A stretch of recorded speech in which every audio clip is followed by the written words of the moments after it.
오늘 말씀 속에 예수님께서 하나님의 아들인데 하나님의 아들이라고 믿어주는 사람이 별로 없다, 이런 내용들이 되어 있습니다. 예수님이 하나님의 아들인데 왜 하나님의 아들이라고 믿어주지 않을까? 하나님의 아들의 증명을 많이 보임에도 불구하고 왜 하나님의 아들로 믿어주지 않을까? 이런 고민들이 예수님도 있었고 지금 성경을 보는 독자들 가운데도 여전히 있고 우리도 여전히 있습니다. 왜냐하면 그 당시에 예수님을 믿는 예수님과 동시대에 살았던 사람들이 그들이 생각했던 메시아하고 예수님이 생각했던 메시아하고 달랐어요. 그들이 생각했던 메시아는 정치적 메시아였을 겁니다. 또 한 가지는 경제적 메시아였을 겁니다. 예수님은 정치적인 부분을 일체 손대지 않으셨죠. 경제적인 부분도 일부 손대셨지만 전체적으로는 예수님이 손대신 건 아니에요. 500여로 5,000명을 먹이고 담임했다는 것은 경제적으로 손을 댄 겁니다. 그러나 그 무한한 능력을 가지고 계심에도 불구하고 예수님 배고픈 자들의 모든 걸 항상 해결해 준 건 아니죠. 또 예수님은 왕 중의 왕임에도 불구하고 실제로 정치를 한 적은 없어요. 그런데 문제는 예수님은 정치적 왕이 아니고 경제적 왕이 아님에도 불구하고 실제로는 정치적 왕이면서 경제적 왕입니다. 실제로는 만왕의 왕이시고 만주의 주시기 때문에 그 당시에 왕들이 누가 됐다 할지라도 누가 현재로 있다 할지라도 그들을 움직이신 분은 주님이세요. 하나님이시죠. 하나님께서 헤롯을 세우시고 하나님께서 빌라도를 세우는 겁니다. 하나님이 아니고 혼자 왕이 되고 혼자 지도자가 되는 것은 없어요. 아예 없어요. 아예. 왜냐하면 지구 자체를 만드신 하나님이 있고 지구 안에 내용물을 만드신 하나님이 계시죠. 그 하나님이 전지전능하시다고 말이죠. 완벽하게 전지전능하시죠. 그리고 하나님은 역사의 주권자라고 말씀하십니다. 히스토리, 그의 이야기가 성경에 다 기록이 되어 있다라고 되어 있는 거죠. 그런데 그 이야기가 하나님께서 사사기의 모든 사사들을 주님께서 세우거든요. 그 다음에 왕의 모든 왕들도 주님께서 세우셨다가 무너뜨리고 세우셨다 무너뜨리거든요. 그런데 하나님의 능력에 비하면 헤롯이나 빌라도의 능력은 아무것도 아니죠. 가이사의 능력도 아무것도 아닙니다. 하나님의 능력에 비하면. 하나님의 주권적인 부분을 보면은 그 당시의 왕들은 하나님께서 세우셨는데 예수님께서 그런 말을 하죠. 아버지께서 주신 바 되지 아니하면 네가 나를 재판할 수 없다. 아버지의 모든 권한이 있는 거죠. 그런데 그 당시에 모든 기대했던 사람들, 그리스도를 기대했던 사람들은 사실은 정치적 왕을 원해요. 그리고 경제적 왕을 원하고. 지금 우리나라 같은 경우도 정치적 왕이 누구냐, 경제적 왕이 누구냐, 이걸 우리가 원하는 거죠. 사실은. 근데 하나님은 그걸 원하는 것이 아니고 진리의 왕을 원하신단 말이죠. 진리의 왕을. 이건 차이가 있습니다. 그런데 기독교인들도, 기독교인이지 않는 사람들도 우리나라 정치가 어떻게 가고 있느냐, 사실은 거기에 관심이 많아요. 근데 하나님께서 세워 가시겠죠. 누구든지 하나님을 세워 갑니다. 근데 시대가 예수님께서 오신 지 2000년 지나면서 마지막 시대는 누가 세워지냐면 불법의 왕이 세워져요. 하나님께서 불법의 왕을 허락을 합니다. 네가 왕이 되라. 그러면 그게 주님의 뜻이냐? 주님의 뜻은 아니에요. 주님의 뜻은 진리의 왕이 세워지기를 원해요. 그런데 세상은 불법자를 원한다고 말이죠. 세상은. 그래서 우리는 불법의 왕하고 진리의 믿음하고 예수 그리스도 진리의 왕하고 그 사이에서 갈등을 하는 거죠. 그 갈등을 하는데 우리는 끝까지 무엇 중심에서 가느냐? 진리 왕 중심에서 가야 됩니다. 그러나 세상은 여전히 정치적으로 불법을 가지고 가게 되어 있어요.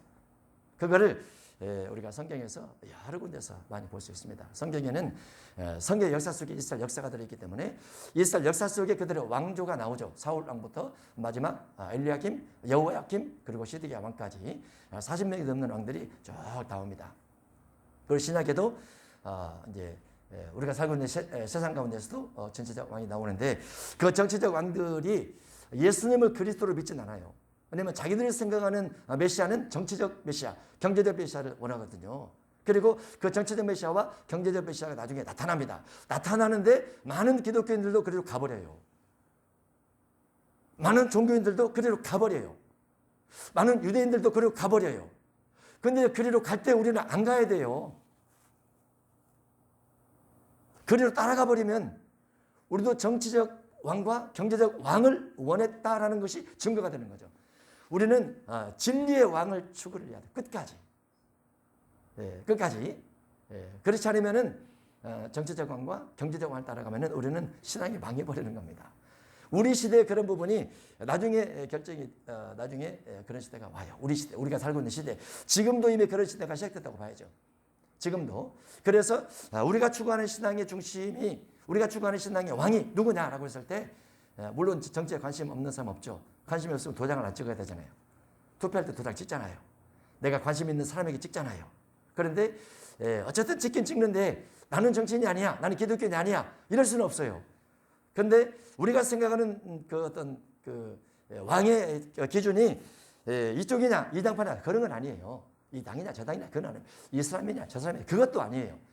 우리가 생각하는 국가를 섬기는 모습은 진리냐 비진리냐 여기에 있어야 돼요. 여기. 그러나 마지막 시대가 되면 분명히 불법자가 나타난다라고 되어 있습니다. 불법자가 무엇이냐? 국가 헌법을 지키지 않는 자. 그것도 대한민국적으로만 그런 것이 아니고 세계적으로. 세계의 가장 강력한 국가, 세계 강력한 지도자가 헌법을 지키지 않고 등장이 돼서 다른 법을 가지고 헌법을 초월해서 일을 하는 자가 나타나게 된다. 그 말이죠. 그게 불법자예요. 그러면 헌법기관에 있는 대법관들이 법을 안 지킨다. 그 말이죠. 국가 왕들도 법을 안 지킨다. 그 말이죠. 다른 법을 만들어서 그게 마지막 시대를 향해서 가는 한 걸음입니다. 그것이 사루 2장에 되어 있어요. 마지막 시대는 불법자가 나타날 것이다. 그런데 그 불법자가 나타나면 많은 사람이 이상에 의해서 그를 따라갈 것이다 라는 것이 계시록 13장에 되어 있습니다. 온 세상에 이상이 다 그를 따르더라. 근데 그 자가 나타나서 자기를 보여 우상을 숭배하게 하고 하나님의 성전에 우상을 넣고 우상을 숭배하게 하고 이어서 666 표를 받게 하더라. 이렇게 되어 있어요. 그게. 그래서 우리가 생각하는 정치적 관심은 그 정치적 관심으로 끝나면 안 되고 정치적 관심의 배경 속에 누가 법을 안 지키는 자인가? 법을 안 지키는 자가 마지막 시대에 전 세계를 지배를 하면서 신앙을 파괴하고 기독교를 파괴하고 우상을 숭배하게 하면서 표를 받게 하는 자이다. 이렇게 생각하면 거의 맞습니다. 그래서 법을 안 지키는 사람을 잘 보셔야 돼요. 우리나라 불법자는 세계의 불법자의 영향을 받습니다. 그러죠. 우리나라는 작은 나라라고 했죠. 큰 나라의 지도력은 작은 나라를 항상 지도해 가려고 하죠. 뭐 그거는 뭐 당연한 이치입니다. 사회 속에서도 마찬가지죠. 사회 속에서 끊임없이 강한 자, 큰 자, 물질이 많은 자, 능력 있는 자가 없는 자를 다스리면서 이렇게까지 했습니까? 세계는 한눈으로 보면 그렇게 되어 있어요. 그런데 그것을 우리가 잘 분별할 수 있어야 된다. 불법자 이외에 더 강력한 불법자가 있다. 그 최고 이유에는 하나님이 계시지만 하나님께서 시대마다 불법자를 허락하시고 진리를 허락하시는데 세상이 악으로 많아질수록 하나님께서 불법자를 많이 허락하시고 진리가 많을수록 하나님께서 불법자를 적게 허락하십니다. 그래서 우리는 어디로 가야 되느냐? 우리는 진리 따라 간다. 왜냐하면 진리 따른 그쪽만 구원이 있어요. 불법으로 가면 구원이 없어요. 불법으로 가면. 그렇지만은 우리가 세상이 그렇게 간다 할지라도 우리는 언제나 진리편에 있어야 된다. 이거를 전제로 말씀을 드리면서 본문의 내용 속에 그런 내용이 있기 때문에 그렇습니다. 자, 본문 요한복음 5장 31절 이하를 보겠습니다. 내가 만일 나를 위해서 증언하면 내 증언은 참되지 아니하되 내가 만일 나를 위해서 증언하면 당신이 그리스도인지 어떻게 알겠소? 나를 믿으시오. 이것이 아니고 누군가 나보고 하나님의 아들이라고 한다. 그렇게 말을 해줘야 된다고 말이죠. 그래서 타인이 너를 칭찬하게 하고 내 입으로 스스로는 자랑하지 마라. 스스로는 인정하려고 하지 마라. 이런 말이 관주로 딱 받는 거죠. 내 입술로는 하지 말라. 예수님은 예수님에 대한 하나님의 아들성을 누가 증언해 주느냐? 32절. 나를 위해서 증언하신 이가 따로 있으니 나를 위해서 증언하시는 그 증언이 참인 줄 아노라. 나를 위해서 내 스스로 말하지 않지만은 나를 위해서 증언하는 분이 있다고 말이죠. 누가 증언하느냐? 구약의 증언들이 있습니다. 구약의 역사적 배경을 가지고 있어요. 예수님께서 하나님의 아들이라는 증거들은 너무너무 많거든요. 너무너무. 그러면 다른 종교 교주도 그런가? 없어요. 다른 종교 교주는 역사적 배경이 없어요. 전혀 없습니다. 있을 수가 없죠. 있을 수가. 가끔 윤회했다고 해서 나타난 분들 있죠. 윤회. 그게 아니에요. 그 사단의 장난이죠. 예수님은 사실 창세기 3장부터 여자의 후손으로부터 예언되어집니다. 여자의 후손. 그때부터 예언되어서 예수님 오실 때 4,000년 동안 계속 예언 가운데서 누군가 예언을 해놓고 누군가 예언을 해놓고 해서 그 증거가 무궁무진하죠. 예수님에 대해서는 일부만 제가 뽑아서 구약의 증언드립니다. 시편 2편 7절. 너는 내 아들이라 오늘 내가 너를 낳았도다. 하나님의 아들을 낳을 것이다. 그 말이죠. 하나님의 아들을 낳을 것이다. 이것을 성경 연구하는 예수님 당시에 랍비들이 하나도 깨닫지 못했습니다. 한 명도 깨닫지 못했어요. 신기하죠. 그들이 성경을 많이 보는 사람이에요. 많이 읽는 사람이에요. 외우는 사람이에요. 그럼에도 불구하고 하나님께서 아들을 낳을 것이라는 말씀을 믿지를 않았어요. 이해 자체를 안 했어요. 예수님께서 오셔서 내가 하나님의 아들이라. 그러니까 네가 신이라고, 네가 하나님의 아들이라고, 신성모독 죽여야 돼. 이렇게 나가는 거잖아요. 예수님이 하나님의 아들이라. 예수님이 이 시편을 인용을 하는 거죠. 너는 내 아들이라. 오늘 내가 너를 낳았도다. 지극히 높으신 이 아들이라. 일컬음 받을 것이다. 라고 전사가 와서 마리아에게 말을 해주죠. 네가 잉태하며 아들을 낳았는데 지극히 높은 하나님의 아들이라. 그리고 하나님의 아들이라고 그렇게 불려질 것이다. 예수님도 스스로 그렇게 말을 하고 주변 사람도 그렇게 말을 하니까 예수님이 하나님의 아들로 일컬어질 것이다. 라고 예수님이 잉태할 때 천사가 와서 말을 건네줬어요. 구약의 예언과 더불어서 그대로 천사가 와서 말을 건네줬습니다. 그거를 누군가 기록을 했죠. 그리고 예수님께서 천사의 소식을 통해서 잉태되었고 출산했고 어린 시절 지냈고 이런 부분들을 동네에 쫙 소문이 퍼졌음에도 불구하고 실제로 예수님이 하나님의 아들이라는 증거들을 많이 보임에도 불구하고 아니야. 정치적 메시아 되지. 경제적 메시아 되지. 우리를 잘 먹고 잘 살게 해줘야지. 우리를 정치적으로 안정되게 만들어줘야지. 예수님처럼 세례와 진리로 함께 다니고 이런 사람은 아니야 라고 취급을 해버리죠. 그래서 우리의 메시아관이 정치적이고 경제적이면 안 되고 어떻게 진리적이냐 이게 중요한 거죠. 그래서 우리가 국가의 지도자를 바라볼 때 그 지도자가 진리적이냐 거짓말하느냐 이걸 잘 살펴야 돼요. 인물 이거 보면 안 됩니다. 인물은 거울 속에 있어요. 거울 속에. 네. 내용을 봐야 됩니다. 항상 내용. 그러나 세상에서는 진리는 없어요. 세상에서는 좀 낫다 그럴 뿐이죠. 시편 2편 8절. 내게 구하라. 내가 이방 나라를 내 유업으로 주리니 내 소유가 땅끝까지 이르리로다. 내게 구하라. 이방 나라를 줄 것이다. 이 이방 나라를 줄 것이라는 예언이 시편 2편에 되어 있고 예수님께서 오시기까지는 이방 나라 복음은 전혀 없었습니다. 거의 없었습니다. 하면 죄인입니다. 이방인과 접촉해도 죄인이고 이방인들에게 예수 믿으라고 말해도 안 돼요. 유대인 율법을 강조해도 안 돼요. 거의 구약시대는. 예수님께서 오셔서 십자가 지신 이후에야 이방인들에게 복음이 전파되기 시작했는데 예수님의 십자가 피 때문에 이방 민족에게 복음이 전파되기 시작했어요. 그러니까 구약 하나님께서 아브라함을 선택하셔서 이스라엘 민족의 국부를 삼으시고 예수님 때까지 2000년 동안 이방 민족의 복음은 아예 없었어요. 그렇지만 하나님께서 시편 2편에 예언을 내는 거죠. 누군가 나타나서 이방 나라를 유업으로 얻게 될 것이다. 누군가 나타나서 이방 민족에게 땅끝에게 가서 복음을 증가하러 말할 자가 올 것이다. 내게 기도하라. 기도하면 기도할수록 내 소유가 땅끝까지 이르게 될 것이다. 라는 것을 예언해 두셨는데 예수님께서 그것을 성취하십니다. 요한복음 12장 20절에 헬라인 중에 어떤 사람이 와서 예수님을 만나자고 합니다. 예수님께서 제자들에게 하늘의 별이 땅에 떨어져 죽지 아니하면 하늘 그대로 있지만 내가 죽어버리면 내가 죽은 다음에는 이방 많은 헬라인들 비롯해서 모든 사람에게 복음을 증거돼서 많은 열매를 맺을 것이다. 실제로 예수님께서도 그와 같은 설교를 하시죠. 부활하신 후에 땅끝으로 가라. 모든 민족을 제자 삼으라. 이렇게 말씀하시죠. 그래서 예언 가운데 오신 예수님, 예수 그리스도 외에 누가 신이냐고 말이죠. 예수 그리스도 외에 누가 하나님의 아들이냐고 말이죠. 예수님 외에는 없어요. 우리가 믿는 예수님은 아주 귀하신 분입니다. 어떠한 것도 절대 바꿀 수 없는 아주 귀한 분이에요. 그래서 예수 믿다가 다른 종교로 가면 제가 볼 때는 이상해요. 갈라디아서 보면은 어찌 예수 믿다가 다른 복음을 따라가는가? 이상하다 이렇게 바울도 기록을 하죠. 제가 생각할 때도 이상합니다. 예수님 못 만나니까 그런 거죠. 예수님의 인성만 바라보고 예수님의 신성을 바라보지 못해서 그렇죠. 예수님의 부활을 안 믿어서 그렇구나. 예수님의 진리를 안 믿어서 그렇구나. 예수님의 껍데기만 보고 믿었기 때문에 그렇구나. 이렇게 생각할 수밖에 없는 거죠. 이사야 53장 4절에 보면 그는 실로 우리의 질고를 지고 그는 실로 우리의 질병을 짊어지셨다고 말이죠. 우리의 질병을 짊어지셨다. 예수님 우리의 질병을 짊어졌습니다. 여러분의 질병이 생기면 예수님께 자꾸 질병을 드려야 돼요. 예수님은 짊어지기를 원합니다.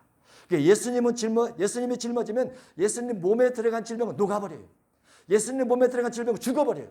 예수님 몸에 들어간 질병은 거기서 사라져버려요. 왜냐하면 예수님께서 그것을 청산해버렸기 때문에.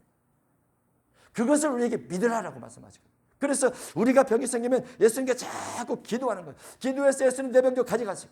나는 낫고 싶어요. 예수님 내 병 좀 가져가세요. 나는 낫고 싶어요. 기도하는 거예요. 그 기도 속에서 무엇이 일어나느냐? 내 마음속에 싸움이 일어나죠. 내 질병아 떠나가라. 나는 건강해야 돼. 질병아 떠나가라. 나는 건강해야 돼. 내 몸에서 나가. 예수님께 가. 나는 건강해야 돼. 하고 싸우는 거예요. 질병이 생기면. 어떤 질병이 생겼든지 자꾸 여러분이 기도하시기 바랍니다. 기도하세요. 물론 약을 먹을 수도 있고 주사를 맞을 수도 있지만은 기도하세요. 기도. 왜냐하면 우리는 신앙인이잖아요. 예수 믿는 사람. 마태복음 8장 16절 이하에 예수님께서 병을 고치셨는데 이는 선지자 이사야를 통해서 하신 말씀에 우리의 연약한 것을 친히 담당하시고 병을 짊어지셨도다. 짊어지셨도다. 주님이 병을 짊어지러 오셨기 때문에 내가 병이 생기면 주님 내 짐이 여기 있습니다. 맡아 주옵소서. 나는 건강해야 됩니다. 순한 기도. 내 병 좀 가져가세요. 나는 건강해야 됩니다. 순한 기도. 귀하죠. 마땅히. 이사야 61장 1절에 주 여호와의 영이 내게 내리셨으니 이는 여호와께서 내게 기름을 부으사 가난한 자에게 아름다운 소식을 전하게 하려 하심이라. 예수님이 성령 충만했는데 성령 충만하자 가난한 자에게 복음을 전했다. 부자에게 복음을 전했다. 아니고 가난한 자에게 복음을 전했다. 구약은 사실 부자, 권력, 능력 위주입니다. 다윗 왕, 우리가 좋아하는 다윗은 왕이었어요. 우리가 다윗이 왕인 시대에 함부로 왕을 만나러 갈 수 있을까요? 다윗 이름을 함부로 부를 수 있을까요? 못 불러요. 그 권력이 대단하거든요. 권력이 대단해요. 지금도 우리가 왕을 만나러 가면 어떻게 해야 돼요? 청와대에다가 미리 신청을 해가지고 해도 잘 못 만나죠. 다윗은 왕이 어마어마한 왕이죠. 왕인데 예수님께서 오신 복음은 가난한 자 복음입니다. 왜 예수님은 가난한 자를 중심해서 복음을 증거하셨을까?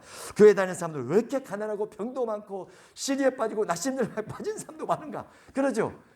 교회 다니는 사람은 대부분 사회적으로 따뜻하거나 멋있거나 아름답거나 지위가 높거나 그런 별로 없어요. 그런 교회도 있긴 하지만 주님은 가난한 자에게 복음을 전하러 가신다니까요. 그래서 하나님의 원하시는 뜻은 큰 교회가 아니고 작은 교회 만개를 원하시는 거죠. 쉽게 누군가를 사랑해 줄 수 있는 교회, 쉽게 누군가를 품어줄 수 있는 교회, 쉽게 누군가를 도와줄 수 있는 교회. 주님이 원하시는 것은. 그래서 초대교회 하나님께서 예루살렘 중심에서 많은 8,000명 정도가 모이니까 주님께서 흩어져가지고 가정교회를 만들어가는 그 하나님의 뜻이죠. 가정교회는 사랑이 얼마나 많습니까? 가정교회는. 그래서 누가 하나 왔다 가면 계속 일주일 내내 그 성도에서 기도하죠. 그렇죠? 예수님의 복음은 가난한 자에게 아름다운 소식을 전하게 하려 하심이라 이렇게 예언되어 있죠. 그런데 누가복음 4장 18절에 가면 예수님께서 회당에 들어가셔서 성경을 펴시고 읽으시면서 주의 성령이 내게 임하셨으니 가난한 자에게 복음을 전하게 하시려고 내게 기름을 부으시고 나를 보내사 포로된 자에게 자유를 눈먼 자에게 다시 보게 함을 전파하며 눌린 자를 자유롭게 하고 주의 은혜를 전파하게 하려 하심이라 하면서 이 말씀이 너희 귀에 응했느니라 이렇게 기록을 합니다.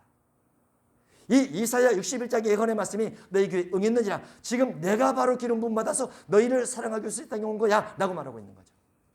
그래서 기독교 속에는 가난한 자 복음, 낮은 자 복음, 병든 자 복음, 힘든 자 복음, 외로운 자 복음, 쓸쓸한 자의 복음이 들어있어요.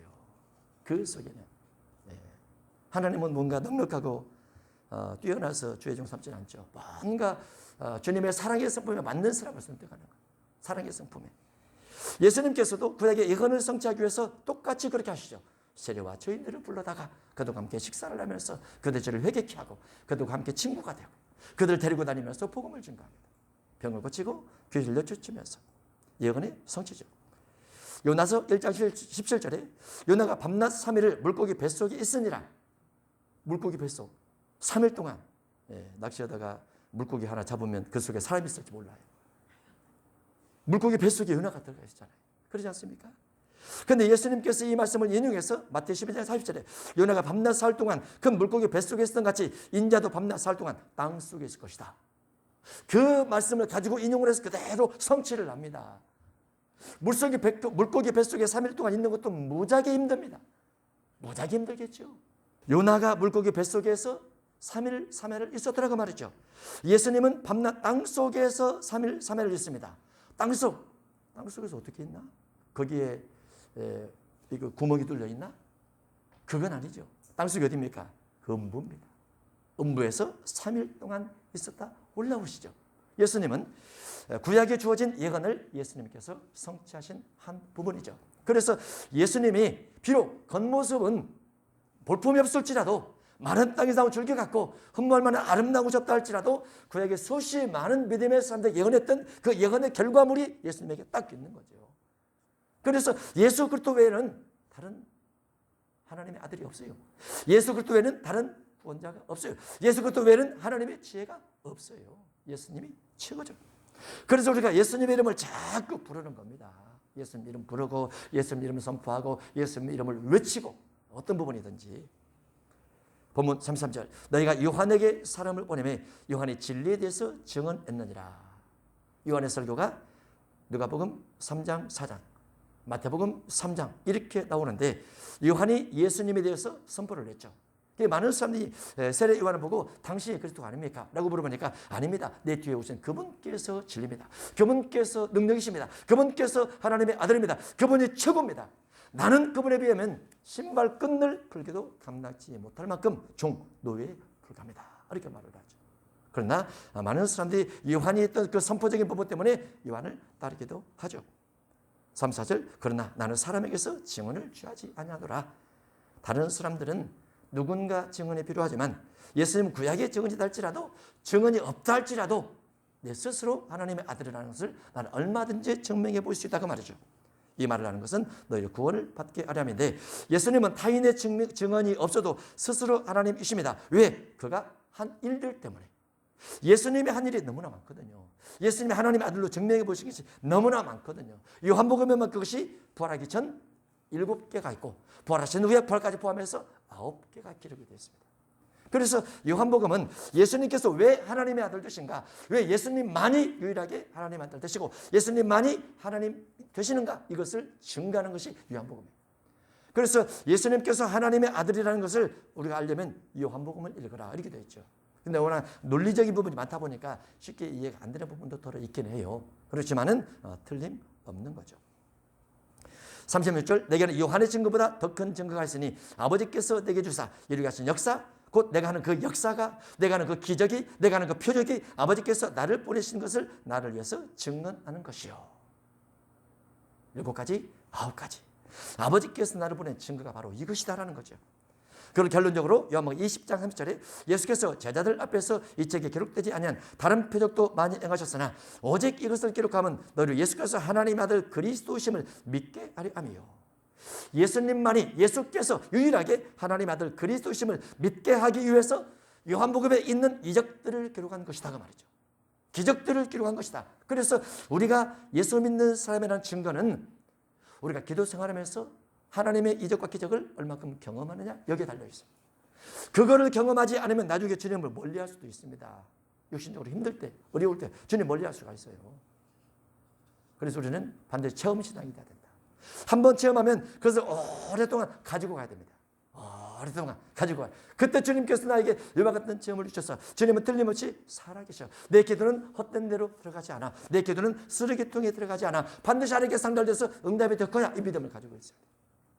요즘 믿음을 강력하게 믿음에 대해서 기도를 하면서 마가복음 11장 22절 이하에 믿음 기도를 강력하게 하고 있습니다.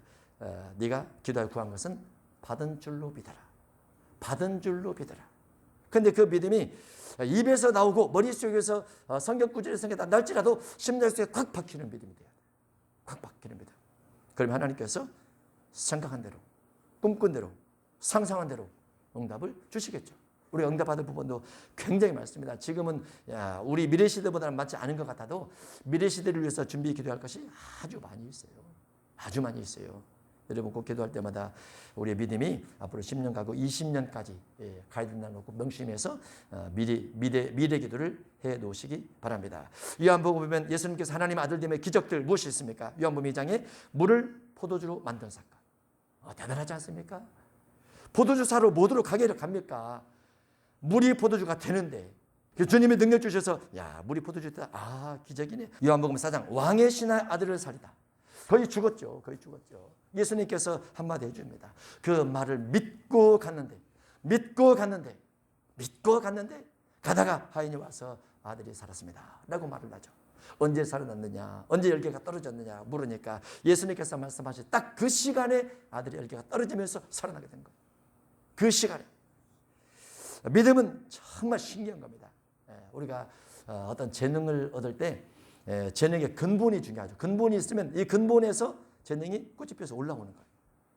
나무는 막 자라잖아요. 어디 때문에 올라가는 거죠? 뿌리 때문에 자라는 거죠. 영양분 때문에 자라는 거예요. 영양을 신경 안 쓰고 위에 것만 가지고 바라보면 야 너 멋지다 그러면 안 돼요. 영양을 잘 받아들이고 흡수를 하게끔 그 지하의 환경이 조성이 되어 있는 거죠. 어떤 땅이 물렁물렁하다거나 푸석푸석한 다든가 땅이 너무나 견고하면은 영양분을 받아들이지 못하지 않습니까? 그래서 자꾸 김을 매주는 거예요. 땅이 단단하지 않도록. 그러면 불들불들하니까 뿌리가 영양분을 흡수를 쫙 이렇게 올라오지 않습니까? 그런 것처럼 예수님께서 하나님의 아들 되심의 증명은 이적이에요. 기적이에요. 기적은 하나님께서 그렇게 하셨다고 말이죠. 예수님께서 그렇게 하셨다고 말이죠. 베데스다 38년 된 환자를 치료하시죠. 죄를 범하지 말라. 더 심한 것이 생기지 않도록 이렇게 말씀하시고 요한복음 6장에서 500명을 통해서 5,000명을 먹이시고 12광주리 남게 하나님이 예수님이 기적을 일으키시고 요한복음 6장에서 바다 위로 예수님이 걸으시고 바다 위로 걸으셨다. 바다 위로. 요한복음 9장에서 날 때부터 맹인된 사람을 고치시고 요한복음 11장에서 썩은 냄새나는 죽은 나사로를 살리시고 이건 불가능하죠. 썩은 냄새 나잖아요. 썩은 냄새. 어떤 종교 교주가 썩은 냄새 나는 죽은 자를 살립니까? 없지요. 아예 없어요. 절대로 이단과 사단이 흉내낼 수 없는 것은 부활을 흉내낼 수 없습니다. 부활을 흉내낼 수 없어요. 예수님의 이런 부활을 절대로 흉내낼 수 없습니다. 그런 말이 있으면 가짜죠. 왜냐하면 부활의 주권이 하나님 손에 있기 때문에 하나님께서 아무나 부활의 권능을 주질 않죠. 요한복음 21장에 물고기 153마리를 잡게 하시다. 하나도 못 잡았다가 주님이 잡게 하십니다. 예수님께서 하나님의 아들됨의 증명들입니다. 또한 나를 보내신 아버지께서 친히 나를 위해서 증언하시는데 신약 속에도 증언이 있죠. 마태오 3장 17절 세례 받으실 때 하늘에서 음성이 들립니다. 이는 내 사랑하는 아들이요 내 기뻐하는 자라. 하늘에서 음성이 들렸다. 먼 하늘에서 아무것도 없는 하늘에서 음성이 갑자기 들렸다. 이는 내 사랑하는 아들이라. 하나님의 아들이라. 우리가 산에 가서 기도하다 보면은 어떤 때 산에 구름이 빽 있어요. 근데 기도가 끝나고 하늘을 보면 우리가 기도한 그 자리만 구름이 없어져요. 그거를 여러 번 경험하죠. 마태복음 17장 5절에서도 예수님께서 변화산에 올라가셨는데 구름 속에서 음성이 들립니다. 이는 내 사랑하는 아들이요 내 기뻐하는 자니 너희는 그의 말을 들으라.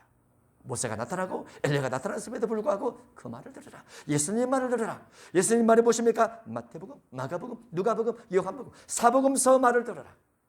사복음서 너무 재밌지 않습니까? 사복음서 온갖 이적이 다 기록이 되고 온갖 계명이 다 기록이 되어 있습니다. 사랑하라, 섬기라, 용서하라, 배려하라, 병든 자 고쳐라, 귀신 들린 사람 귀신 쫓아내라. 이런 말씀 중심에서 많이 기록이 되어 있죠. 그 말을 들으라. 마태 16장 16절에는 사도 베드로가 예수님을 향해서 당신은 하나님의 아들이 맞습니다. 그 당시에 바리새인, 사두개인, 서기관, 대제사장, 제사장, 장로들이 들으면 깜짝 놀란 말이죠. 왜냐하면 그들은 사람은 절대 신이 될 수 없다라는 생각 가지고 신학을 구성해서 가지고 있는데 베드로가 예수님 앞에 주님은 하나님의 아들입니다라고 고백을 합니다. 혹자는 베드로가 어부였기 때문에 약간 무지했다라고 말을 하지만은 베드로 전후서를 쓴 것 보면 무지한 건 아닙니다.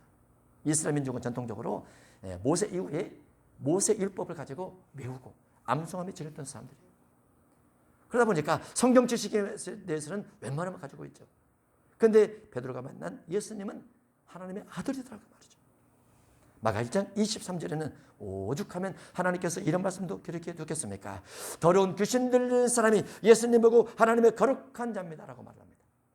귀신이라도 거짓말을 해서 당신 하나님의 아들이라고 거짓말하고 있지 이렇게 말을 해야 되는데 귀신까지도 예수님은 하나님의 아들입니다 이렇게 말을 해요. 귀신도 그렇게 하나님의 아들이라고 하는데 우리가 하나님의 아들이라고 안 하면 안 되죠. 안 하면 우리가 귀신만도 못한 놈입니다. 그렇지 않습니까? 예. 우리가 가진 예수님의 이름은 절대 만만한 하나님이 아니에요. 강력한 무기, 강력한 힘, 강력한 능력, 강력한 권력, 이적 앞에적 만들어갈 수 있는 속죄가 들어있는 그 은혜의 주님의 이름인 거죠. 그래서 기도할 때 자꾸 사용해서 내가 생각할 때 내 인생에 방해가 되는 것, 내 진리의 삶에 방해가 되는 것, 내 복음의 삶에 방해가 되는 것이 있으면 싸워야 돼. 막 물리쳐야 돼. 물리쳐야 돼. 내 마음속에 자꾸 분노와 내 마음속에 용서하지 못한 감정과 내 마음속에 미움과 예수님으로 떠나가라 자꾸 해야 돼요. 그러면서 예수님의 품성을 담도록 사랑하고 용서하고 온유하고 겸손하되 재능이 있고 실력 있고 지식과 지혜가 있고 능력 있는 사람이 되도록 자꾸 기도해야죠. 그러면서 하나님의 은혜를 주신다면 그 가운데서 누림의 삶, 누림의 삶. 다니엘서 12장에서 하나님의 은혜를 주셨던 누리다 주님 나라 올라오라 라고 말했던 누림의 삶. 이것이 더불어 주어진다면 인생이 최고인 겁니다. 누림의 삶. 마지막까지 누림의 삶 조금도 살지 못하고 살아가면 안 돼요. 하나님 우리 주신 분복은 아직은 누림의 삶이 여유가 있습니다. 꼭 기도하시기 바랍니다. 너희는 아무 때도 그 음성을 듣지 못하였고 그 형상을 보지 못하였으며 그 말씀이 너희 속에 가지 아니하니 예수님을 만났던 사람들이 예수님 보고 하나님의 아들이라고 안 하는데 너희 속에 성경이 없구나. 너희가 시편을 좀 알았더라면 너희가 이사야를 좀 알았더라면 나를 알았을 것인데 너희가 시편을 알지 못하고 너희가 이사야를 알지 못하고 예레미야를 알지 못하고 에스겔을 알지 못하니까 내가 하나님의 아들로 왔음에도 불구하고 하나님의 형상이 있음에도 불구하고 나를 믿지 않는구나 그 말이죠. 그러면 성경을 바로 배운다는 것이 얼마나 중요합니까? 성경 바로 배운다는 것이. 성경 바로 배운 거 진짜 중요합니다. 제가 목회자든 누구든 처음 만나는 사람에게 하나님 어디 있습니까? 꼭 이거 묻는데 법궤가 어디 있습니까? 법궤 속에 무엇이 있습니까? 이거 묻는데 맡는 사람 한 명도 없어요. 하나님이 어디 있느냐 이걸 모른다니까. 자 여기 있다고 한다니까. 여기 있다가 우주에 충만한 건 귀신입니다. 귀신. 어찌 하나님이 우주에 충만할까? 우주 밖에서 우주를 만든 것이지. 만물의 주권자는 하나님이시고 예수님께서 그러면 십자가 위에서 네가 오늘 나오기에 어디에 있다고 했습니까? 나곤이 어디 있습니까? 몰라요. 셋째 하늘인지 몰라요. 고린도서 12장에 딱 써졌는데 몰라요. 신앙생활을 막연히 성경이 없다요. 성경이. 성경 구절들이 마음속에 없어요. 성경 구절을 이해하려고 그냥 교회를 다니는 거예요. 그냥 교회 다니는 사람은 종교인이지 무슨 그게 신앙인입니까? 그 예수님께서 오셨는데 예수님께서 여러 가지 말을 해도 그들이 예수님의 음성을 듣지 못하고 하나님의 형상을 보지 못했으니까 예수님께서 하나님의 아들이 아니라고 하는 거예요. 그런데 우리는 확실하죠. 하나님의 아들 확실합니다. 하나님이 계신 것 확실합니다. 하나님의 모양 확실합니다. 확실하죠. 우리는 세상과 구분해서. 얘는 그가 보내신 이를 믿지 않기 때문에 그렇더라. 성경이 없으니까 하나님께서 보내신 예수님을 믿지 않더라. 그 말이죠.